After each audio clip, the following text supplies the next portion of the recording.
Go.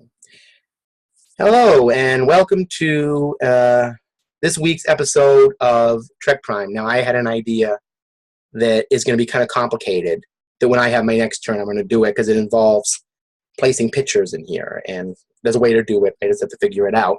But Jeff and I talked about a subject that I've been gestating in my head for a long time. I have a lot. I know, Jeff, you have a lot too, but I tend to forget them because, all these thoughts push out.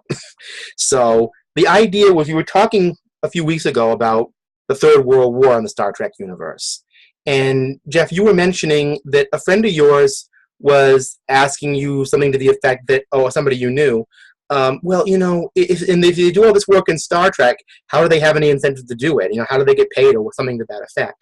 And the only time we've ever really heard anything like that referenced was in an episode of Star Trek Voyager called Dark Frontier, which, as you remember, is about Seven of Nine being coaxed back to the Borg.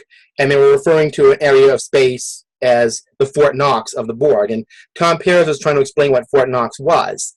And he explained that Fort Knox became a museum after the 22nd century, when Earth instituted something called the New World Economy, which meant that money went the way of the dinosaur. Now, I'm sure you have some ideas of your own, but I'm just going to mention what Memory Alpha says about the New World Economy, because it's not much. It says that under the New World Economy, material needs were no longer the focus or driving force of many people, emphasize many. Rather, it was self-improvement, self-enrichment, and the betterment of all. This effectively eliminated social problems like hunger and poverty, and as a result, money was no longer used. Humans took great pride in this, describing themselves as having grown out of their infancy. The Federation, however, continued to deal with other cultures which had money-based economies, using credits, trade, or negotiation instead. Now, that's pretty brief, but do you think that there's some plausibility that it kind of ends up being that simple, or do you think there's a little more to it? Well, like I said before, when you're dealing with other worlds, there are other worlds that are still using sort of a capitalist economy. The Ferengi, obviously. Yeah.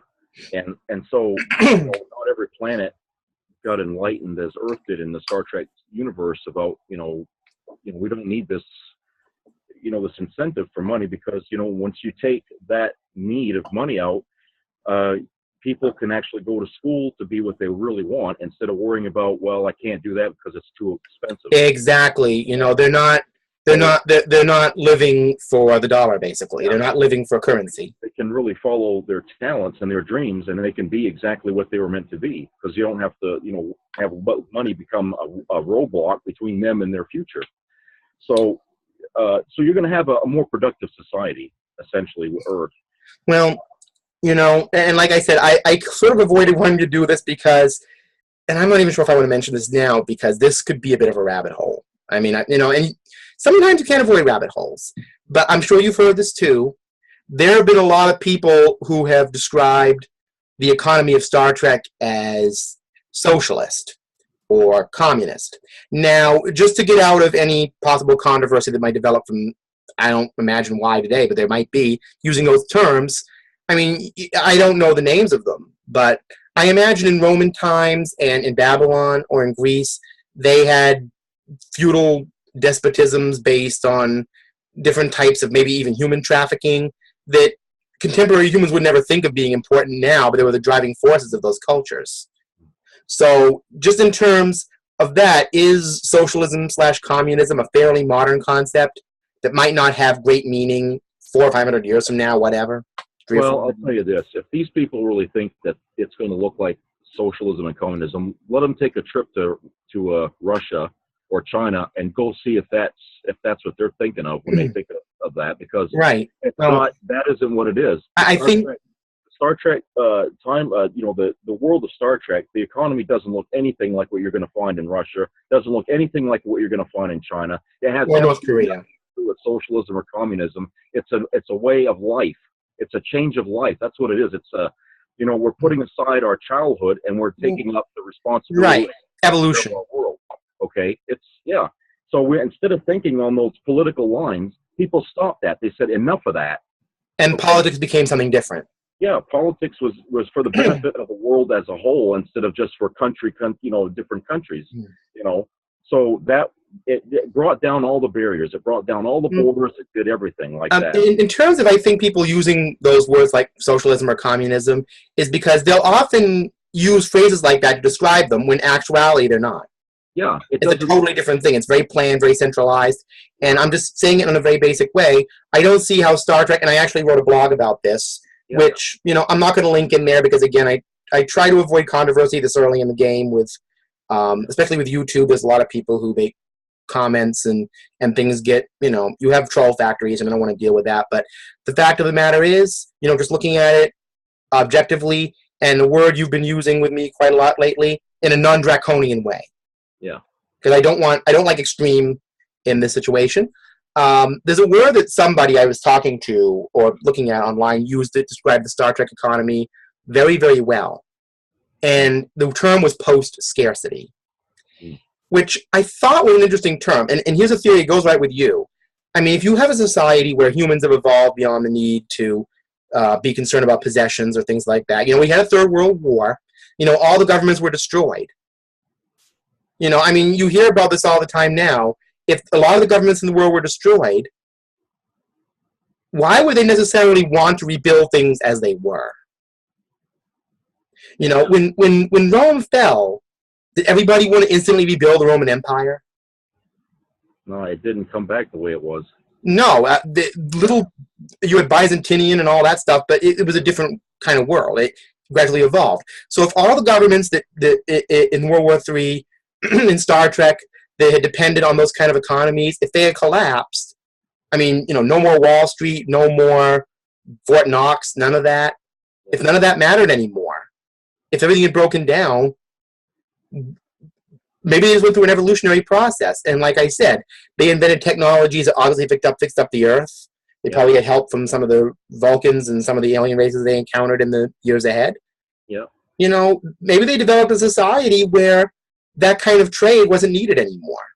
Well, when you take into account a replicator, right? How much do you think you'd save money there if every one of us had a replicator in the home? We wouldn't have to get groceries all the friggin' time because he just right. And again, without the added thing of that government to subsidize those things economically. Yeah. Because I had this. This is very cynical of me, but I have a feeling if we develop a replicator now, they'd try to subsidize it. They'd try to kind of manage it somehow financially. Well, I'll tell you what would happen. They wouldn't even let people buy it because they knew the danger. They would know the danger of what would happen if that became too popular. Right. Because, now we're facing that with things like 3D printers. Yeah. That kind of leads into some of that technology. But like I said, humans do evolve, economies evolve, and life evolves. And I think that basically it's an evolution to a post-scarcity world where, speaking of which, I want to reference our friends over on TrekYards. They were talking about a ship called the Daystrom class. Mm-hmm. I think we've both seen that video. And it has its angles that look better than others, as they said. But a little shout out to Captain Foley and Samuel Cockles over on TrekYards. Major inspiration and help to us. Thank you for giving us permissions, by the way. And we're going to insert a link below when you're finished with this to their latest podcast video. But they were talking about how they both were wondering if part of that ship was an industrial replicator, which makes some sense. I mean, star bases must have them in the future to, develop ship parts. I mean, if you were in the future with a post-scarcity economy, why would you need to have contractors? Yeah. I mean, because everything can be replicated. Yeah. So, I mean, there are people who yearn for real food, but, because everything is kind of recycled. Yeah. You can grow real food for smaller pockets or for special situations, and you're not totally dependent on that. Yeah. And also, you're out in the galaxy. There's different planets, and it's just it's a different. People to do those things isn't going to be always about money. It's what they want to do. If they like Picard's family makes that vineyard, they're not doing it for the money. They're doing it because that's what they want to do. It's a family tradition to have the vineyard and have the make the wine and stuff like that. They're not out there busting their butt to make money for what they're doing. I mean, because they It's maintaining a family tradition. It's a family tradition. It's like a hobby almost. It's like they want to share what they got to other people, and it's just it's funny because when you mentioned this, I thought, "Woo, this could be epic." Because if you think about this, even though it's all pretty clear cut on paper, it gets to the root. I mean, I'm sure people watch Star Trek because I don't know why they would watch Star Trek for this per se, but they watch Star Trek because they like adventure or they like characters or whatever. But some people, like I imagine you and I, look for the possibilities of something, like you said, I mean, in today's universe, if you want to get an education, you're getting an education for something that will profit you. Yeah. You're not always pursuing what you want because, like, an artist, wouldn't pursue the arts because the arts don't pay. That's right. But in the Star Trek universe, an artist who wanted to design some futurist starship could do that. Yeah. They might get rejected still, but on an aesthetic basis, not on the basis that how do we pay for this? Yeah. It's just the society's restructured. They've been through. Now, I'm not saying, because I mean, there are some people who get very paranoid about this kind of thing, that it requires a massive crisis to change people. I don't think it necessarily does. But they had a crisis that required them to change things. Well, what happened in World War II after the bombings and stuff in England, I mean, I think it changed, their society a little bit for the better. I mean, after World War, the people in England were helping each other out more, and they come up with a lot of social programs that they still have today that, that they like. And a big crisis can. But I mean, you always kind of hope probably that it wouldn't have to be that way. Yeah. But I mean, it can, but it doesn't mean you necessarily want it per se to happen. If it does, that's the time to take the opportunity to make things better. I mean, but in the Star Trek universe, one did. And what happened is, obviously, you had people who were eugenics, like Colonel Green, who we discussed, who felt that it was his duty to take the infirm or the sick and basically murder them. So there was this thing that, we saw that the old way had been decadent and hadn't worked. Yeah. And, all this sparring, like we said, between capitalism and communism or whatever, were older governments that kind of disappeared. Yeah. As far as religion on Earth, I have no idea what happened to that. I mean, it's a touchy-feely subject, that they don't really want to get into it with. Right, because it like I said, it's future fiction, but that's too controversial in our time. But as time goes on, who knows? But but in terms of money, I mean, I don't think having a religion in the future would be a bad thing, because it would give people some kind of what I'd say, like a sort of like a pressure valve, if they can take this time to themselves and just meditate or pray to whatever deity they. Well, I mean, that could make sense, because Vulcans have their little private meditations. Yeah. But I think again would go into interference, like let's not use that as a way to interfere with somebody else. Yeah. But like I said, I don't think the structure of the Star Trek society, money or anything like that, is anything like we have now. Oh yeah, no, it's totally different. I mean, it's recognizably humanity. They still have, like I said, and his father, when he's got that restaurant there in Louisiana. There is it. The state. Yep, New Orleans. Yeah, New Orleans. Yeah. I mean, he's cooking all this food up for people, but he's not getting paid for it. He's doing it because he loves it. He likes making that stuff. It's a family thing, Right. Now, money has been mentioned in Star Trek before, but in weird ways, like Kirk. Now we know the Klingons probably have an economy, but Kirk had mentioned in an episode called Errand of Mercy that Starfleet had invested a lot of money in this project. That might have been just a figure of speech. Right? So maybe it was, and then in Star Trek 4 it says, if they're still using money, we need some. Or if, like they said, they have credits, because Klingons have an economy. Yeah. When you're trading with other worlds, they have to come up with something, to barter with. The one thing I think you mentioned in another video for some reason was when they in Cat's Paw, where these entities that look like Fraggles, basically like little Muppet things, but they were using a transmuter to have physical humanoid form and build all these things. They felt that humans wanted all these little jewels and rubies and emeralds, and Kirk said we can manufacture a lot of these things. They have no meaning to us. Yeah. So the people aren't into jewels and all these little spangly things that we, gold and. I mean, technology takes the need for that away. like I said, their communicators are made of gold. It obviously doesn't have any monetary value. Yeah. It's just a material. Yeah. And so like I said, I would say that it would be something of a post-scarcity. I wouldn't say materialist, but based in what was available, replicated stuff. But like I said, that's probably why their communicators are gold, because they just work for what that is. Yeah. Where for the Ferengi, I don't know. In the beginning, gold was an important currency for them, and then later on, gold was worthless for them. Yeah. So, but they're into gold pressed latinum, gold. They're just. Yeah. But the Federation don't see any value in gold or silver. It's just, I mean, for all you know, the ship is adorned with all kinds of precious jewels, would be worth a lot today. Yeah. And sometimes there are vague things said, because Alfre Woodard, her name is Lily, in First Contact, she asked Picard how much it costs to make the Enterprise, and he said the economy of the future is a little different. The future, very vague future, and he said money doesn't exist in the 24th century. Now we know, of course, other races do use money. Yeah. The Cardassians use money. I'm sure the Bajorans have an economy. Yeah. The Vulcans, I don't know about. The Vulcans don't seem like they'd be much different than the Federation. I don't remember any episode where they had anything like that for the Vulcans. I would have been if they wouldn't. They might see currency-based finances as illogical, pagan, primitive. Yeah. I mean, because they're supposed to be very enlightened, so I don't know why they'd have that kind of thing.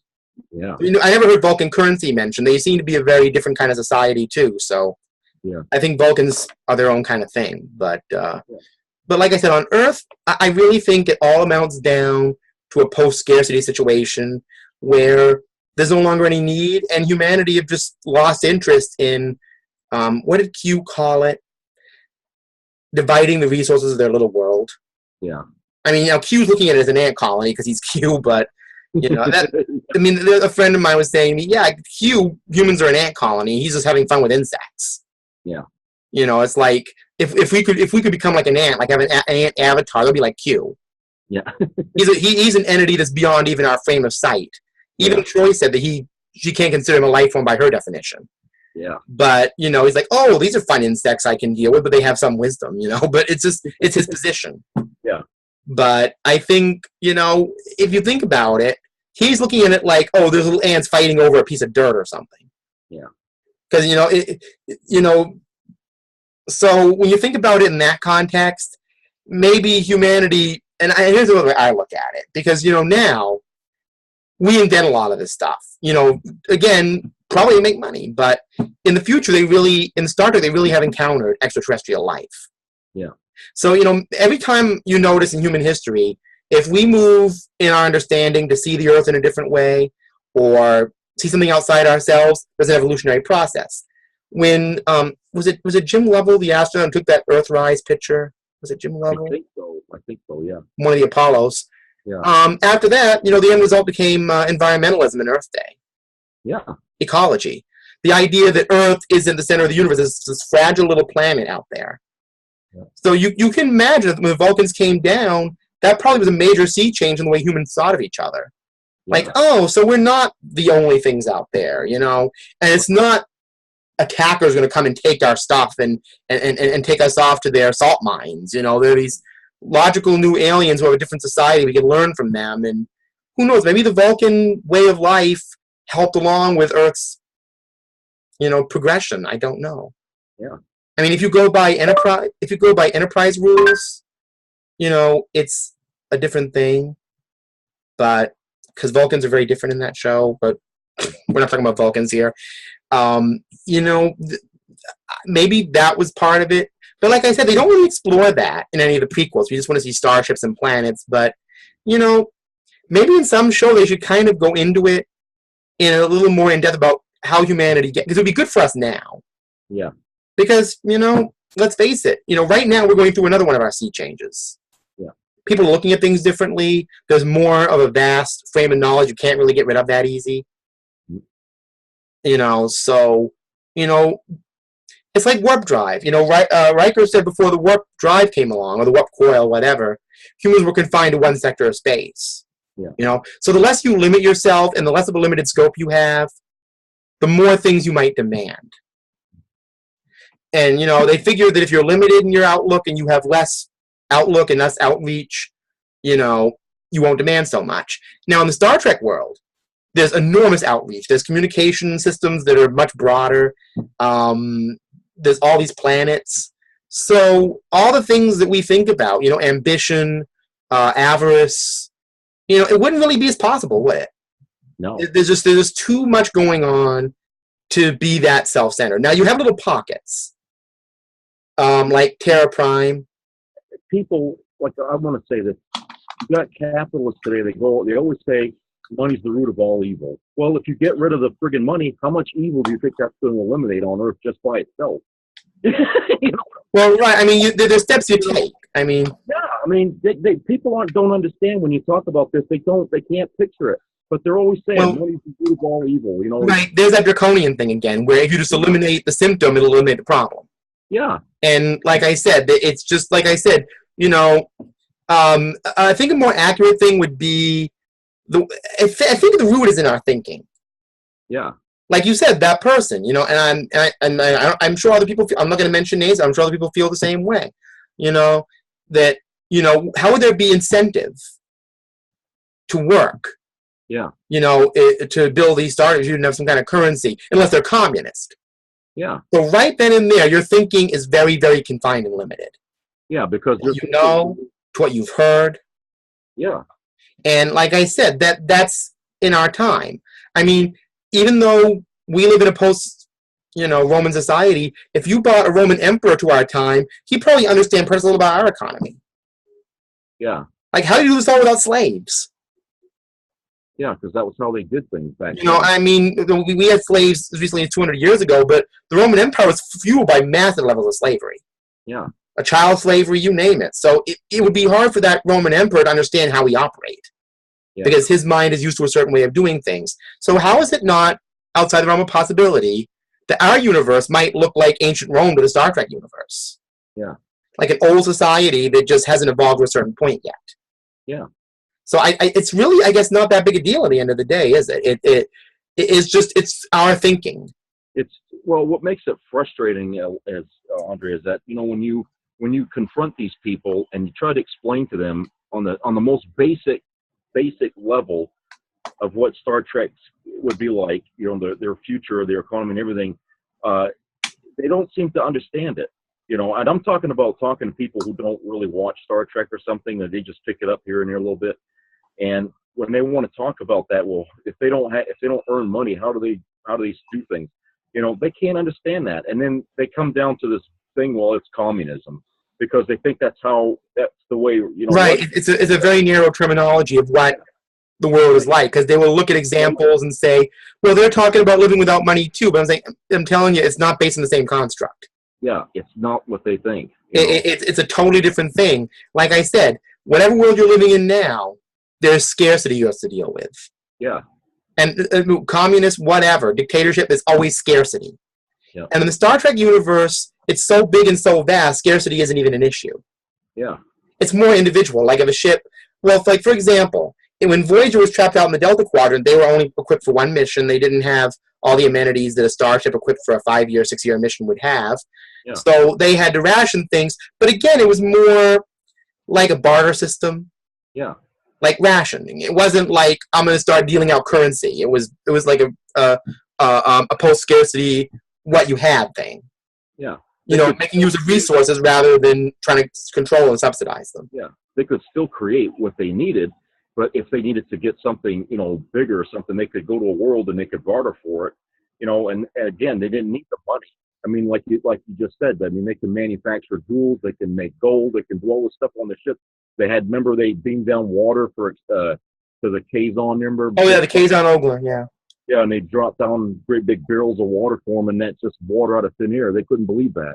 So you see, it just, technology eliminated the need. Exactly. So as technology develops and our understanding of our world develops, that's why, and I know this is another whole topic, but, people say, oh, well, we're damaging our planet, which we are, and it can't be saved. That's why I have a problem with you. Yeah. Okay. yes, the planet's in danger. Yes, we're doing it. But no, it can be saved. Hmm. They just have to put the priority into it. I mean, look at Star Trek. Do you think if they hadn't have invented a reclamator to clean the air up, they could have survived into the 24th century, 23rd, without major mutations after a nuclear war? Yeah. No. They would have, I mean, like you said in the World War III video, technology often develops as a reaction to a need. Yeah. And like I said, I mean, I imagine if the resources on Earth are just disappeared or if things are unclean, they would create technologies to try to make the planet livable and to make things available. I mean, no matter what time you're living in, people will need food. Yeah. You know, they'll need, I don't know about clothing, but they'll need something like that. Yeah. Water. They'll have basic needs. They wouldn't be doing it because they wanted the money. They have the interest in trying to, you know. So maybe, even though this sounds kind of sick to say this, because, you know, I'm one who resists another draconian idea that you must have war to make society better. I don't think it's always that simple. I think there's other things. You have other crises too, but I think that, you know, if humanity were who have gone through that crisis and said, hey, we solved a lot of our problems without money, maybe we don't need it anymore. Yeah. It basically messed up our plan before. We were all fighting over how are we going to deal with this currency issue. Maybe it's time we look for another way. And that's where the new world economy developed from, where humanity's interest has shifted. Yeah. They just, you know, there was less and less interest. There was probably more interest in education, you know, but people wanted, like, I mean, okay, so I want to go into space. Just get an education for that. I mean, you still have issues like you have to be qualified for it. That's why you'd have a lot more genius scientists in the future, because people with skill set, you know, talents and stuff, they can actually pursue that without the barrier of money dictating how far they can get with it. You know, that's why in the Star Trek universe you always see a specialist doctor for this and that, and they got these grandiose things they want to do, like they want to restart a star, you know, or something, and they got these probes that. Right, because they're possible. You know, everything becomes possible because these people are allowed to follow their talents and not be barred by money, so they can't do it. And still, there are some human problems they deal with, you know. Yeah. So I mean, but I think we're getting into the root of what Gene Roddenberry was thinking of. That our life doesn't have to, in perpetuity, be the way it is. Yeah. You know, as the old saying goes, we could all hang on 180 and totally change us around. And now, this is an aside, has nothing to do with economy. But you know, looking at society now, it makes me feel a little weird that Star Trek characters drink a lot of alcohol even when they have synthol. But I'm just saying that as an aside. Like, you know, now it's like, don't drink and drive, it's bad for you. You know, it's hard to believe that people would ever crave, but I don't know. Maybe in the future, again, people don't go out and get drunk. What was it Cisco said in one episode? He goes, there's always the temptation to eat too much, to drink too much. Right. Always, that temptation's always going to be But there. that's a human thing, you know, to be a little gluttonous. But like I said, you're not necessarily going to become gluttonous of your whole person. You'll just have that tendency to eat a little too much or maybe drink a little too much. But like I said, I don't think the drunken brawls in the future would be probably as prominent as they are now. Yeah.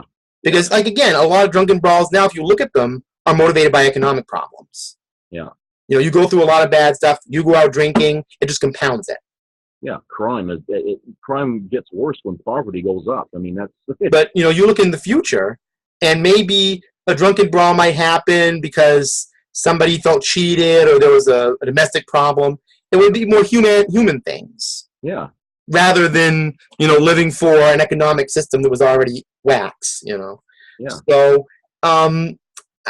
I don't know. Are we too far down this rabbit hole yet, or are we still in a good place? I think we're doing pretty good. Because like I said, you know, we brought up a few subject matters here, or a few little areas that, you know, are somewhat controversial because, you know, like you said, some people will look at it like, oh, we you know, and I hear this a lot too. But this could also apply to Star Trek. That people think that the only way human beings would ever be able to progress is if we competed for something. Yeah. Now, if you look at the Star Trek universe, it's not like they don't compete. But it's a human competition. It's more like, you know, I want to see who's got the best stuff for this. Yeah. You know, I mean, it's not like, oh, I've got more finances and more possessions than you. Yeah. It's more like you know, it's more based on humanity. Like, I've got the better stuff for this skill than you do. Yeah. So I think human competitiveness will still be there, but it'll be based more on human talent. Yeah. On human advantage. It'd be sort of like what we see in that episode with Wesley and those other kids trying to pass the test to get into the academy. Remember, was it second season or something? And they were all getting tested in different ways. I can't remember the name of it. Was in season 2 of Next Generation. But Was it the one where they were on Relva 7? They was down on a planet there, and they were getting tested. They were talking about coming of age. Yeah, that's the one. Yeah, that's season 1. Yeah. Yeah. Okay. So yeah, they were. Like I said, they were. Yeah, the psych test. That one. Yeah. Yeah. That's the competitiveness. It's not that they're trying. Right, it's a human thing, or well, it's a people thing, or whatever. Those Vulcans there, but it's between people. Yeah. Competing with each other rather than competing for resources. I think that's the key. They're not competing for resources. Yeah. I mean, like I said, so it's not like a free market thing where like I have more money, my ring is bigger than yours. Yeah. Now, of course, Gene Roddenberry designed the Ferengis, who basically are that race, who compete over material things. Yeah. Although in a way more even extreme way than most humans do. Yeah. Almost a spoof of it, like a spoof of capitalism. Yeah. But you can see through the Ferengi and how humans react to them. And the Ferengi was like, oh, you're making slurs about our people, because, and of course that's based on the fact they're salesmen and they don't want to look bad because they want to make sales. Yeah. And humanity are just like, to us, you're just swindlers. I mean, that's how they're looking at it. It's just very plain Jane. I mean, when you heard Data talk about the Ferengi as being the worst quality of capitalists, it was like he was referencing something from the past. Yeah. It wasn't like, oh, this is part of human present. Picard even said they were ashamed of some things. So, yeah. I mean, in the Star Trek universe, I sometimes speculate, if that universe exists out there, how would they look at us now? I mean, are we like that? I don't think they'd even be able to function in a society like this because of how we're so tied to the system of money.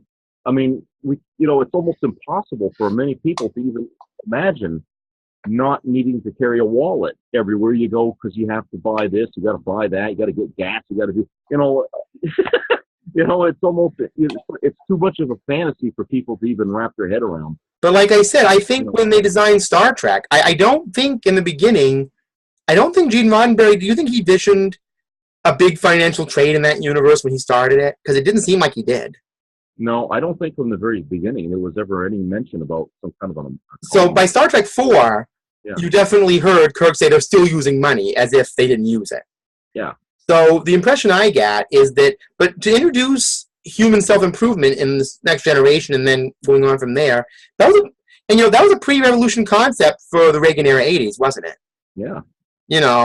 Where, you had people in real life wanting to marry somebody just because they were rich. And on Star Trek, they were talking about our whole goal is to improve ourselves. So I don't know, maybe the people who say it might be a communist universe are thinking of the, but like I said, with Star Trek, and this is possibly a rabbit hole, there are people who love Star Trek who do not, shall we say, share Gene Roddenberry's vision of the future.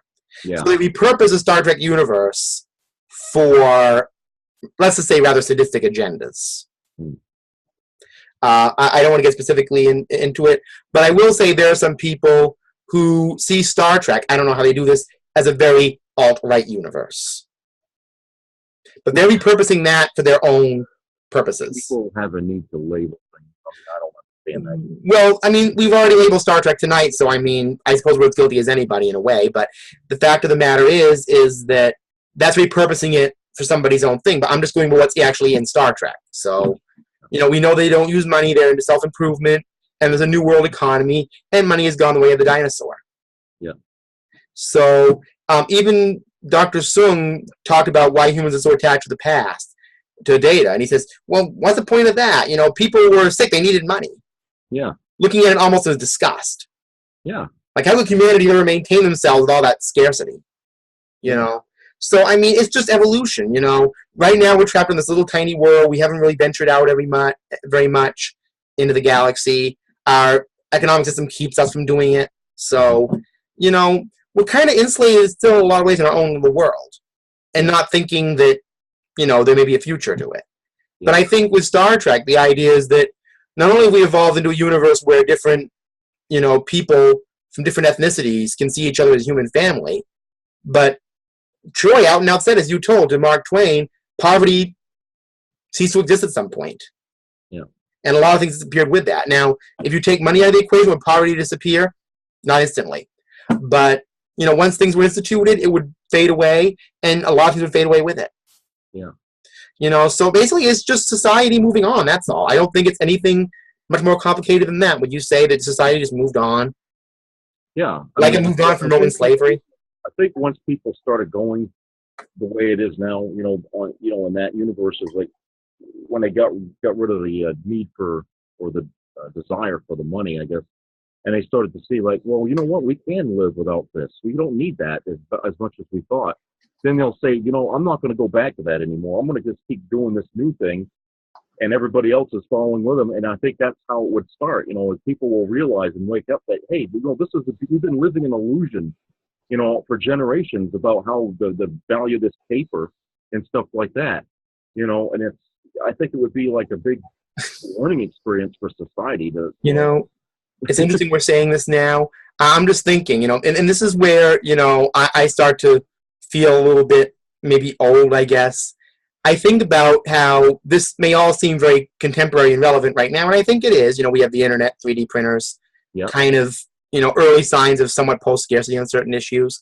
Yeah. But, I'm thinking about how 20 years ago, if somebody brought this up around Star Trek, I don't know how many would be able to even get even remotely into it. Mm. I think now there's some, stirrings of it, certain people thinking another way, but we are trying to think that there's got to be a better way than where we're going. I mean, that kind of speaks to the 2016 election. Everybody was looking for somebody that wasn't part of the system to be the president of the country, and we saw how that turned out. So because of meddling from people all over the place. Right. So like I said, that it just, if it had played out honestly, I think we could have got somebody that would have represented a new way, but a lot of people wouldn't have gone. But I think that seed of that idea isn't gone away.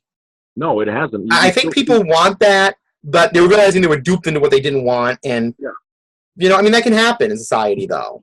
But like I said, you can interpret that as a crisis too, like a crisis of, I wouldn't say faith, but a crisis of an existential crisis. I'm going back to Star Trek for a minute. Hugh said something that described 2016 very well. Hugh Borg. Well, Geordi named him Hugh. 3rd of 5 is actually his designation, but Hugh. He said that, I don't know if you know what it's like, Picard, to be so desperate you're willing to listen to any voice that promises change. Yeah. That could describe the 2016 election right there. Yeah. People who are desperate. Yeah. And I think that, sometimes desperation leads you to the very wrong place you don't want to be. Yeah. Because you're not thinking practically, you're basing your thoughts on emotion. And now, true, people in the Star Trek universe are very emotional. That's what the story of the original show is all about. You had Bones, who was a very reactive person. He was very moral, but very liberal person. But he tended to react to things, where Spock was always the logic guy. He was always the straight guy. And Kirk would be the man who's like, how are we going to apply this? Yeah. How are we going to deal with this? You've got your emotion, you've got your logic. How do I put them together to make a solution? Yeah. In other words, you have the human conflict. And maybe that's what makes Star Trek so interesting. They explore that through these characters. And when you talk about the economy, Picard made grandiose speeches about it. Yeah. But, I don't know how you felt when you were younger, but me looking at this as a young man, I thought to myself, is there a possibility that, this may sound drastic, but like the song, that I in the future could be dying to live and not living to die? Mm. In the sense that, people, again, economically, they're saving and saving up for what happens to people after they're dead. Yeah. Or, when can I actually start living a life, and people are going to start living a life and not hoarding like squirrels, And I think in the Star Trek universe, you don't see any hoarding. Even in Voyager, they try to keep it reasonable. Yeah. You don't see people hoarding because they're scared they're going to lose something. You see people who are trying to gain power. Yeah. But power for their own purposes. Yeah. But again, it's all human-based. It's not based on putting energy into economic system. It's a post-scarcity thing. Yeah. They still use the term economy, but it's just on different terms. That's right. Like I said, you don't need money to have an economy. You don't. I mean, it's just, how you allocate your resources. And they do allocate resources so they have an economy.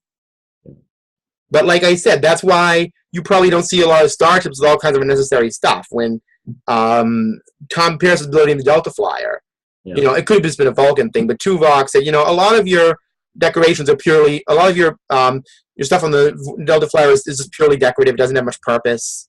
Fins and all that. Yeah, fins. But, if you think about it, people would do that now to sell something. Yeah. They'd slap some fin or some useless thing on a car or a vehicle just because it looked cool on the sales lot. Yeah. But in that time, of course, with Pierce was all a big romantic notion. Yeah. Like an art thing. He was seeing, there's all this art to it. But, like I said, they're more artful thinkers, and I appreciate that. They have this artful way of thinking, and, but like you said, if you look at the Ferengi ships, their ships all are kind of copy pasta ships. Yeah. They're all the same kind of shape. They all kind of look like earwigs, actually. Yeah. Like little. But Ferengis are very insect-oriented culture anyway. They eat grubs and they seem to have insect. So their ships look like little earwigs or little claw crab thing. They all kind of are copy pasta. You never see some crazy Ferengi design you've never seen before because I think their culture is, again, based on subsidizing things and just taking things and raiding things. So they build ships that just kind of are copying each other. That's right. And because they bought everything. They bought warp drive off this person. They bought this off that. Where the Federation is interested in invention, and the motivation is just invention. It's not, how is this going to be practical for our pocketbooks or whatever. Yeah, it's just the curiosity of what can happen if we make like self-improvement, enriching oneself. Yeah. And I mean, it may sound difficult to us because a lot of us every day we wake up in the morning and we have to live by this. Yeah. And like I said, I'd love to see Star Trek explore this a little more. What a Star Trek character would do, because they alluded to this in Voyager when they were in 1996 and Chakotay and B'Elanna were contemplating living on Earth for the rest of their lives. And she said, we'd have to get jobs. Like, it would be required. Yeah. I mean, they obviously already have jobs, but they're jobs they want to do. Yeah. But, I'm just, the idea of remember when I was saying about how the next Enterprise should be a civilian ship? I think that would be a good vehicle to talk about that kind of economy thing. Right, because you could kind of lead up from that where that... Yeah, these people are on this ship not because they're trying to make money. They're on it because they have curiosity. They want to, improve humanity through using the ship. Right, so you wouldn't have somebody saying, well, Geordi or B'Elanna or Scotty or whoever must be being paid to do this job.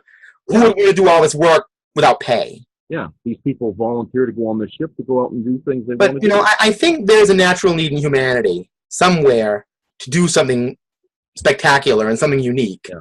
Yeah. And I really, personally, I don't think money of any sort motivates that.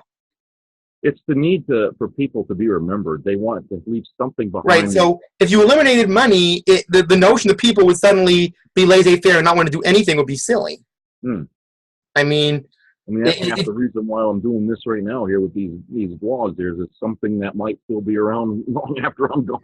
Right, exactly. So, like I said, don't think that the thing you're doing to contribute to making things fine now is going to last as much as something more esoteric. Yeah. And, I think that, like I said, I guess that's a rabbit hole if you want to look at it that way, but, the New World economy is just, it's the New World. It's, and it's not the New World Order. It's, like I said, in today's world, like I said, everything's very draconian. We comprehend anything good happening in the future. Well, it's going to be a dictatorship. It's going to be terrible. We're going to be ruled over like dogs. And it's like, that's your fear talking to you because, That's all they know. I think there was not Twilight Zone, but Outer Limits, where they bought a guy from colonial America into the 90s. Did I see? Was it Twilight Zone? I thought it was a Twilight Zone. I think I know what you're talking about. I thought it was Outer Limits, the later Outer Limits. Oh, yeah, because the 90s era Outer Limits is what I'm talking about. Well, maybe Twilight Zone had something like that. Well, they both had shows like that, but they bought somebody kind of like a Yankee and King Arthur's Court kind of send up. Yeah. Putting somebody outside of time.